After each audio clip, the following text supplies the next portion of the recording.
एक गांव में अमरीश नाम का एक ग्वाला रहता था। उसके पास 3 गाय थी। वो हर रोज अपनी गायों को चारा खिलाने के लिए जंगल में लेके जाता था।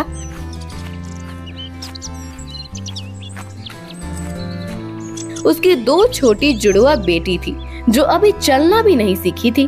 वो दोनों बिल्कुल एक समान दिखती थी। उसके माता पिता और गायों के सिवा कोई भी उन्हें पहचान नहीं सकते थे कि कौन सीता है और कौन गीता है। ज्योति को उससे 2 बेटियां थी। वो चुभता था और वो अमरीश के साथ हमेशा झगड़ती रहती थी। भगवान ने हमें 2 बेटियां दी, इसकी जगह 2 बेटे दिए होते। मुझे बेटियां बिल्कुल पसंद नहीं है।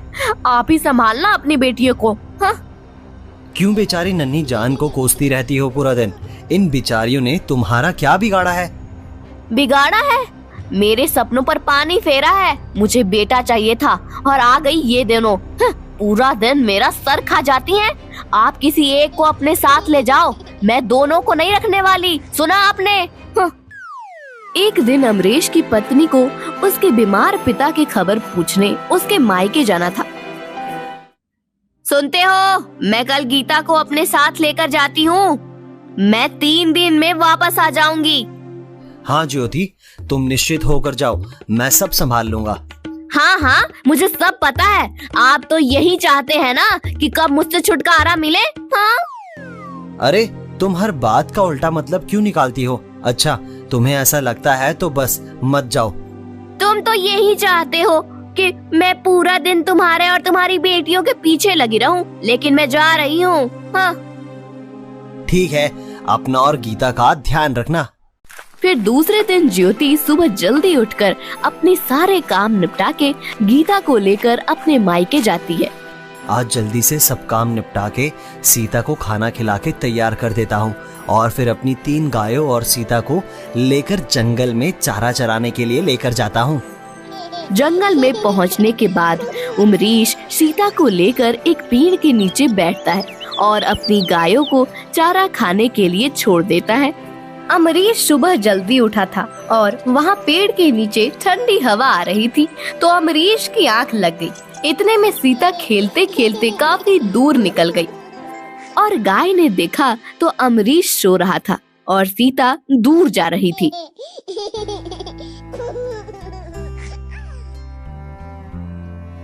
सुनो बहनों, चलो जल्दी हम सब सीता के पास जाते हैं, वरना ये जंगल में कोई उसे नुकसान पहुंचा सकता है। गौरी और दूसरी गाय सीता के पीछे गए।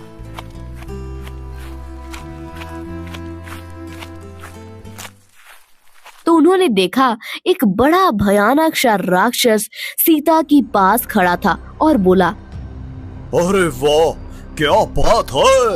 आज तो शिकार खुद चल कर मेरे पास आया है, वो भी इतना मजेदार। बहुत दिनों के बाद किसी इंसान का भोजन करने को मिलेगा, लेकिन पहले उसे मेरी गुफा में लेकर चलता हूँ। जैसे ही वो सीता को लेने आगे बढ़ा, गौरी और दूसरी गायों ने उस पर हमला किया और उसे मारकर भगा दिया। आज तो जा रहा हूँ, लेकिन कल पूरी तैयारी के साथ आऊंगा। दूसरे दिन भी वो सीता को उठाने की कोशिश करता है, लेकिन इस बार भी वो नाकामयाब होता है और भागते भागते बोलता है, अरे बस कर मेरी माँ, कितना मारोगी? मुझे चलने लायक तो रखो। मेरी सब हड्डी पसली एक कर दी तुम सब ने मिलकर। ठहरो, अभी और प्रसाद खिलाते हैं तुम्हें। रुक जाओ, भागते हो कहाँ? अभी कहाँ पूरे पेट भर के खाया है। सभी गाय हंसने लगी। मुझे छोड़ दो, मैं फिर कभी यहाँ वापस नहीं आऊंगा। और अगर फिर वापस आया तो हम तुझे जिंदा वापस नहीं जाने देंगे। राक्षस दुम दबा के वहाँ से भाग गया। तुम्हें अब ज्यादा सावधान रहने की जरूरत है। और फिर सब घर वापस चले गए।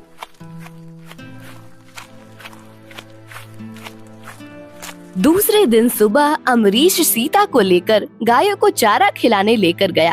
थोड़ी देर तक वो सीता के साथ खेलते लगा। तब अचानक जोरों का तूफान आया। तूफान इतना भयानक था, मुझे कुछ भी दिखाई नहीं देता। सीता, गौरी, तुम सब कहाँ हो? उसने अपने हाथों से सीता को ढूंढने का प्रयास किया, लेकिन उसे सीता नहीं मिली।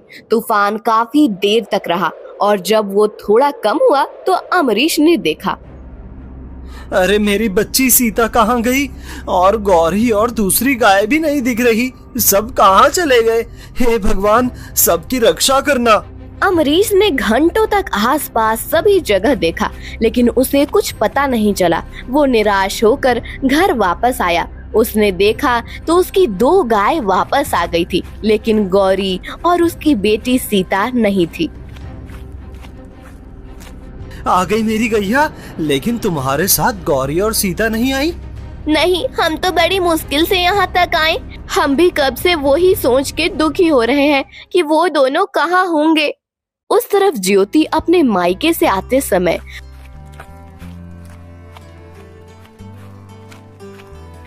उसके मन में विचार आया कि क्यों ना मैं गीता को जंगल में ही छोड़ दूं। तो एक बार तो वो गीता को छोड़कर थोड़े दूर चल पड़ी, लेकिन फिर उसके मन में कुछ विचार आया और वो गीता को लेकर वापस घर की ओर चल पड़ी। घर आके उसने देखा तो अम्बरीश रो रहा था। उसने पूछा, हाँ, आप कुछ बताते क्यों नहीं और इतना रोते क्यों हो? जल्दी बताइए क्या हुआ। अम्बरीश रोते हुए ज्योति को सब बताता है। ये सुनकर ज्योति रोने जैसी हो गई और मन में अगर मैं गीता को रास्ते में छोड़कर आती तो अनर्थ हो जाता। गीता के बापू, आप रोइए मत। जो होना था वो हो गया, अब रोने से क्या फायदा। उसके तो जैसे सीता के खोने का थोड़ा भी दुख नहीं था। अम्बरीश ने कई महीनों तक सीता और गौरी को ढूंढा, लेकिन दोनों में से किसी का पता नहीं चला। यहाँ तक कि उसने आसपास के सभी गांव में जाकर ढूंढा, लेकिन उसको निराशा ही मिली। उस तरफ गौरी गाय सीता को अपने साथ लिए कहीं दूर निकल गई थी। क्या करूं, कुछ समझ नहीं आता। घर वापस जाने का रास्ता नहीं मिल रहा है और ये छोटी सीता को मैं कैसे संभालूंगी। वो बहुत निराश हो गई थी। वो एक सुरक्षित जगह पर सीता को लेकर गई और उसके साथ वहीं रहने लगी। पास में ही एक बड़ा नगर था। उसका राजा धर्मराज बहुत उदार और दयालु राजा था, लेकिन उनकी कोई संतान नहीं थी। उनकी पत्नी रानी रोभा देवी लोगों की बातें सुनकर थक गई थी कि उन्हें कोई संतान नहीं है। एक दिन, महाराज, कब तक हम ऐसे निसंतान रहेंगे? क्या हम कोई बच्चा गोद नहीं ले सकते हैं? आप आज ही कोई बच्चे को गोद लेने के बारे में सोचो, ताकि हम ये लोगों के रोज के तानों से मुक्त हो जाएं। तुम ठीक कहती हो महारानी। मैं आज ही निकलता हूँ और जब तक मैं कोई बच्चा गोद लेने के लिए नहीं ढूंढ लूंगा, तब तक वापस राजमहल नहीं आऊंगा। महारानी, तब तक आप राजमहल और प्रजा का ध्यान रखना। लेकिन महाराज, आप अपना ख्याल रखिएगा। आप निश्चित रहिए महारानी, मैं जल्दी वापस आऊंगा। और महाराज महारानी को दिया हुआ वचन पूरा करने के लिए बच्चों की खोज में काफी दूर निकल गए। अचानक उन्होंने देखा कि एक सुनसान जगह पर एक बच्चे के रोने की आवाज आ रही थी। अरे, इस निर्जन जगह पर बच्चे की आवाज? कौन होगा यहाँ पर? महाराज अपने घोड़े पर से उतरे और जिस तरफ से बच्चे के रोने की आवाज आ रही थी, उस दिशा में आगे बढ़े। थोड़ी देर बाद वो उस जगह पर आ पहुँचे और वहाँ देखकर वो आश्चर्यचकित रह गए। उन्होंने देखा कि एक गाय छोटे बच्चे को दूध पिला रही थी। जैसे ही महाराज उनके पास गए, हे गाय माता, आप कौन हैं और आप इस निर्जन जगह पर इस बच्ची के साथ क्यों रो रही हैं? महाराज की बातें सुनकर गौरी को लगा कि ये कोई अच्छा इंसान दिख रहा है। गौरी गाय ने महाराज को सब बताया कि तूफान की वजह से वो दोनों अपने घर वाले से बिछड़ गए हैं और उनके घर जाने का रास्ता नहीं पता उन्हें। फिर उसने महाराज से पूछा, लेकिन आप कौन हो? महाराज ने गौरी को अपने बारे में सब बताया और फिर बोले, गाय माता, अगर आप स्वीकृति दो तो मैं इस बच्ची और आपको अपने साथ अपने राजमहल ले जाना चाहता हूँ। मैं इस बच्ची को मेरी पुत्री की तरह रखूंगा और इसे राजकुमारी बनाऊंगा। मैं आपको भी उसके साथ अपने महल में पूरे सम्मान के साथ रखूंगा। ये सुनकर गौरी गाय की आंखों में खुशी के आंसू आ गए और वो बोली, महाराज, आज भगवान ने ही आपको हमारे पास भेजा है, वरना मैं इस बच्चे को कितने दिन तक संभाल सकती। मुझे आपका फैसला मंजूर है। महाराज तो जैसे खुशी से पागल हो गए और सीता को अपनी गोद में ले लिया। फिर गौरी और सीता को अपने राजमहल में ले गए।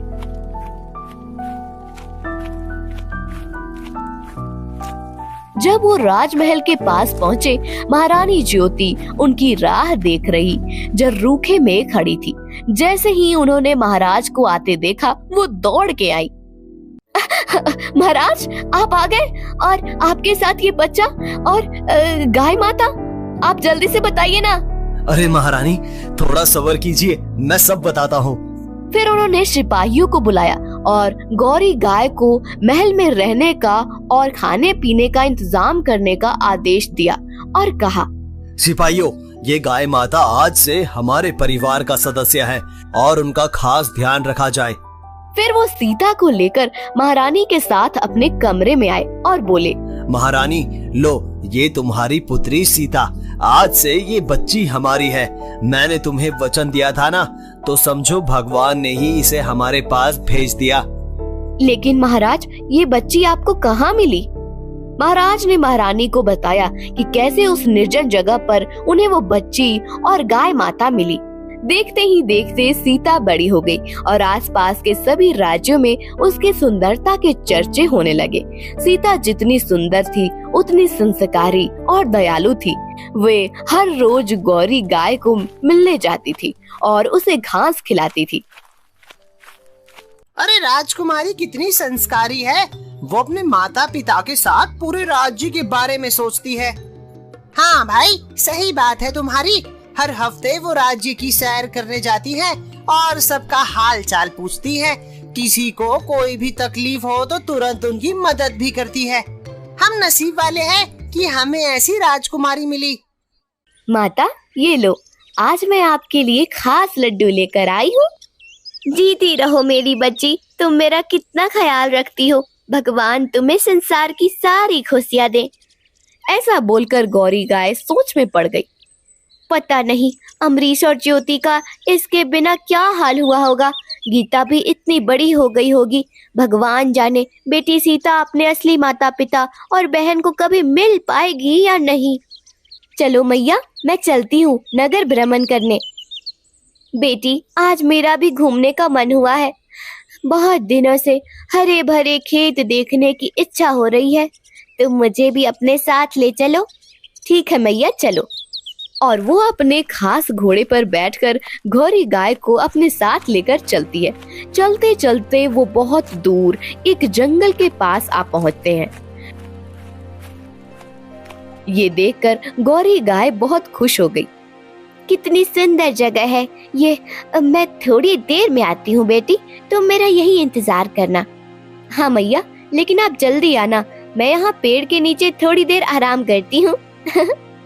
सीता पेड़ के नीचे थोड़ी देर आराम करने लगी। तब गौरी गाय थोड़ा टहलने चल पड़ी। अरे, आज मेरी सीता होती तो वो बिल्कुल गीता जितनी होती। कितनी अच्छी उन दोनों की जोड़ी लगती, सीता और गीता। हे भगवान, मेरी सीता जहाँ हो उसे खुश रखना और मेरी गौरी को भी सलामत रखना। क्या हुआ पिताजी, आप कुछ उदास दिख रहे हैं? कभी कभी मुझे लगता है कि आप मुझसे कुछ छुपा रहे हैं। बोलिए पिताजी। नहीं बेटी, ऐसा कुछ नहीं है। बस वो हमारी गौरी गैया थी। वो जब याद आती है तो मन भर जाता है। वो तुम्हें बहुत चाहती थी और तुम्हारे साथ खेलती भी थी। अमरीश हमेशा गौरी की बात करके गीता के सवालों को टाल देता था। अमरीश ने गीता को कभी नहीं बताया था कि उसकी एक जुड़वा बहन भी थी। एक दिन गीता के मामा आए और गीता की माँ को कहने लगे, बहना, क्या मैं कुछ दिनों के लिए गीता को मेरे साथ ले जाऊं? मैं क्या बोलूं, गीता जाने और उसके बापू, पता नहीं दोनों बाप बेटी पूरे दिन कहाँ घूमते रहते हैं। इतने में अमरीश और गीता जंगल से गायों को लेकर आ गए। लो देखो, ये दोनों आ गए, अब तुम खुद ही पूछ लो। जीजा जी, मैं गीता को अपने साथ हमारे नगर में थोड़े दिनों के लिए ले जाऊं? नहीं, मैं गीता को नहीं भेज सकता। पिताजी, मुझे मामा के घर जाने दीजिए ना। अब तो मैं बड़ी हो गई हूँ और अपना ध्यान मैं खुद रख सकती हूँ। जीजा जी, बस 1 सप्ताह में खुद गीता को आपके पास सही सलामत छोड़ने आऊंगा। अब तो उसे जाने दीजिए। मेरी बेटी भी गीता जितनी ही है, तो आपको उसकी चिंता करने की जरूरत नहीं है।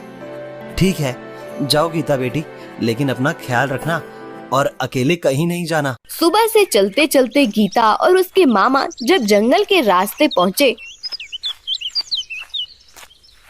तो गीता बोली, मामा यहाँ थोड़ी देर रुकते हैं, मुझे पानी पीना है और भूख भी लगी है। ठीक है बेटी, ले तेरी माँ ने मुझे ये फल दिए हैं, यहाँ बैठकर खा लेते हैं। वो दोनों वहाँ बैठकर फल खाने लगे। तब अचानक उन्हें कुछ आवाज सुनाई दी। मामा, अब ये तो कोई मुझे पुकार रहा है, लेकिन इस जंगल में मुझे कौन पहचानेगा? तभी गौरी गाय रास्ता भटक गई थी और वहाँ जा पहुँची। बेटा गीता, तो कैसी है? अमरीश और ज्योति कैसे है? मुझे तो उनके पास ले जा, मुझे उनको जरूरी बात बतानी है। गीता को तुरंत ही पता चल गया कि ये गौरी गाय है। आप गौरी मैया हो ना? पिताजी हमेशा आपको बहुत याद करते हैं, आपको देखकर वो बहुत खुश होंगे। चलो मैं आपको उनके पास लेकर चलती हूँ। फिर गीता और उसके मामा गौरी गाय को लेकर वापस अपने घर जाते हैं। उनके वापस आते देख, बेटी गीता, तुम लोग क्यों वापस आ गए? पिताजी ये देखो, मैं किसे लेकर आई हूँ। फिर गौरी ने अमरीश को सारी बात बताई और कहा कि सीता जिंदा है और वो अभी राजकुमारी बन गई है। क्या तुम सच कह रही हो गौरी? मेरी सीता राजकुमारी बन गई है? क्या तुम मुझे मेरी सीता से मिलाओगी? हाँ चलो, मैं आप सबको लेने ही आई हूँ। सुनो ज्योति, हमारी सीता जिंदा है। बेटी गीता, तुम्हारी जुड़वा बहन सीता जिंदा है। देखो ज्योति, तुम हर रोज अपनी बेटियों को कोसती थी, आज देखो वो राजकुमारी बन गई है। उसने आज हमारे भाग्य भी खोल दिए। आप सही कह रहे थे, मेरी सोच गलत थी। आज मेरी आंखें खुल गई हैं। हमें लड़की और लड़के में भेदभाव नहीं करना चाहिए। बेटा गीता, मुझे माफ कर दे। मैंने तेरे साथ भी बहुत बुरा व्यवहार किया है। फिर वो गीता को गले लगाती है। क्या पिताजी सच में मेरी जुड़वा बहन है? अब पता चला, आप मुझे देखकर जब उदास होते थे तब आप मेरी बहन सीता को याद करते थे।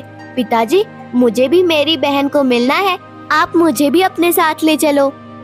हाँ जरूर, हम सब एक साथ चलेंगे अपनी सीता को मिलने। चलो गौरी, तुम हम सबको हमारी बेटी सीता के पास ले चलो।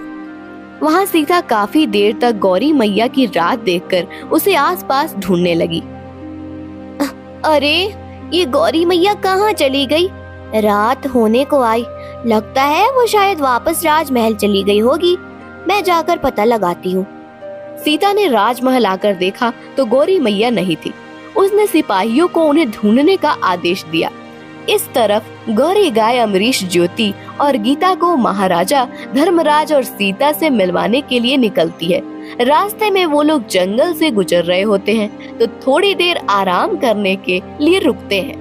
गीता गौरी गाय की नजदीक सो गई थी। तभी वहाँ वो भयानक राक्षस आता है जो गीता को बचपन में उठाने आया था। अरे ये तो वही गाय है जिसने मुझे बरसों पहले मार कर भगाया था, और ये लड़की भी वो ही होगी जो समय मेरा शिकार होते बच गई थी। ये ही सही मौका है बदला लेने का।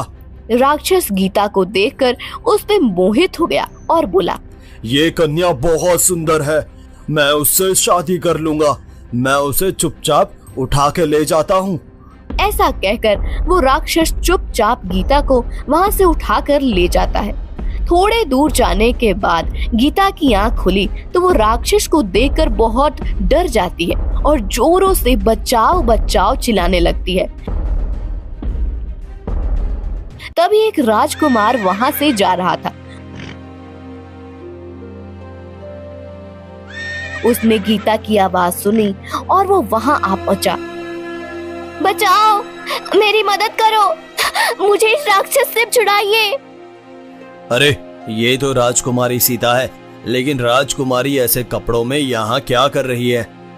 ओ दुष्ट राक्षस, छोड़ दो इस लड़की को, वरना मैं तुझे जिंदा नहीं छोड़ूंगा।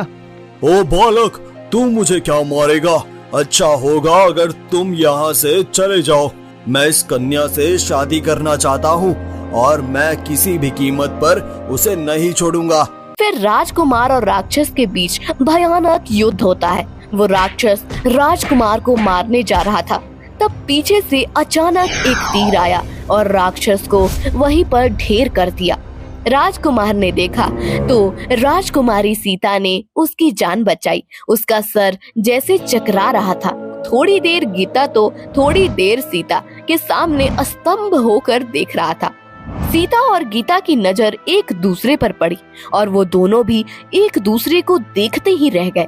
फिर गीता दौड़कर सीता को लिपट गई। मेरी बहन सीता, आज तुम्हें देखकर मुझे इतनी खुशी हो रही है कि मैं उसे बयां नहीं कर सकती। मुझे गौरी मैया ने सब बताया तुम्हारे बारे में।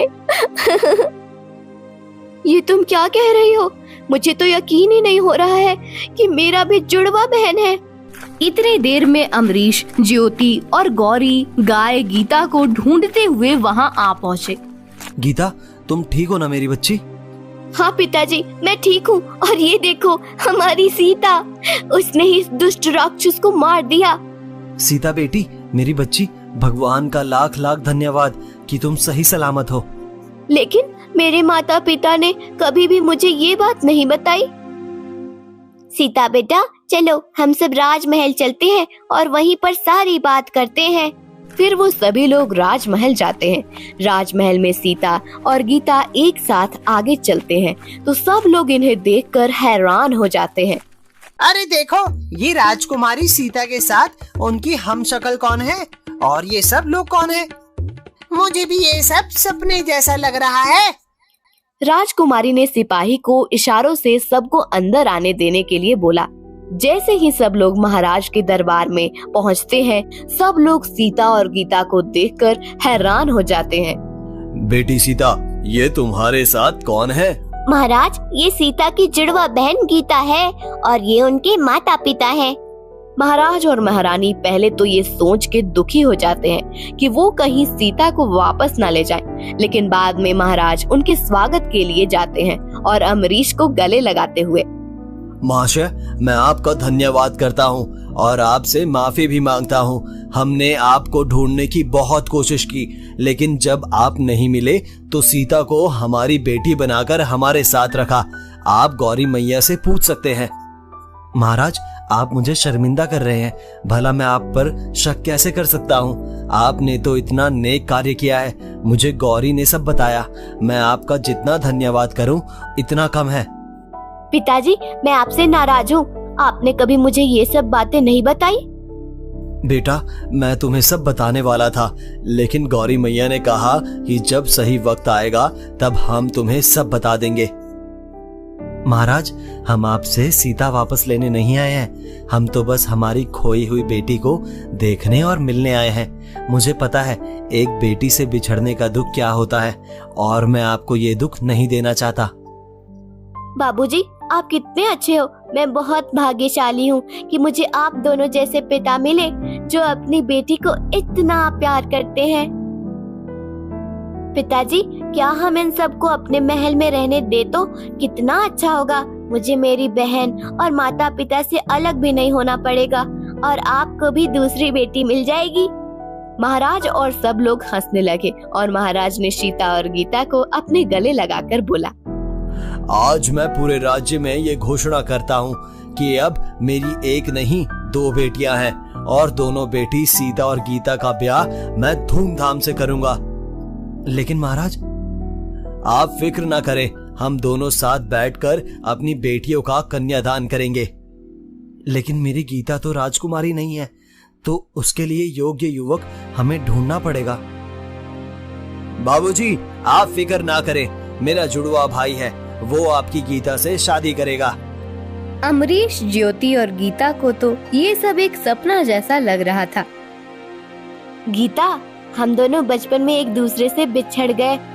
हमारा बचपन एक साथ नहीं गुजरा, लेकिन अब शादी एक घर में ही करेंगे। हाँ बेटी, सीता सही कह रही है। मैं और राजकुमार राम एक दूसरे को बहुत पसंद करते हैं, लेकिन उनके पिताजी ने कहा है कि जब तक उन्हें मेरी जैसी लड़की उनके दूसरे राजकुमार श्याम को नहीं मिल जाती, तब तक वो हमारा ब्याह नहीं करेंगे। मैंने महाराज चित्रसेन को ये संदेश भेज दिया है और उन्हें अपने बेटे के साथ आने का न्योता दिया है। बेटी सीता, तुम गीता को अपने कमरे में लेकर जाओ। महाराज ने अपने सेवक को अमरीश और ज्योति के लिए महल में रहने का खास प्रबंध करने के लिए बोला। दूसरे दिन जब महाराज चित्रसेन राजकुमार राम और श्याम को लेकर दरबार में पहुँचे, तो महाराज ने सीता और गीता को दरबार में बुलाया। महाराज चित्रसेन और सब दरबारी सीता और गीता को एक जैसे कपड़े में देखकर दंग रह गए। कोई उनको पहचान नहीं सका कि कौन गीता है और कौन सीता। अरे, अब तो मैं भी पहचान नहीं सकता मेरी दोनों बेटियों को। भगवान तुम दोनों को सदा खुश रखे। अब हमें कैसे पता चलेगा कि हमारी पत्नी कौन और भाभी कौन है? ये सुनकर दरबार में सभी जोरों से हंसने लगे।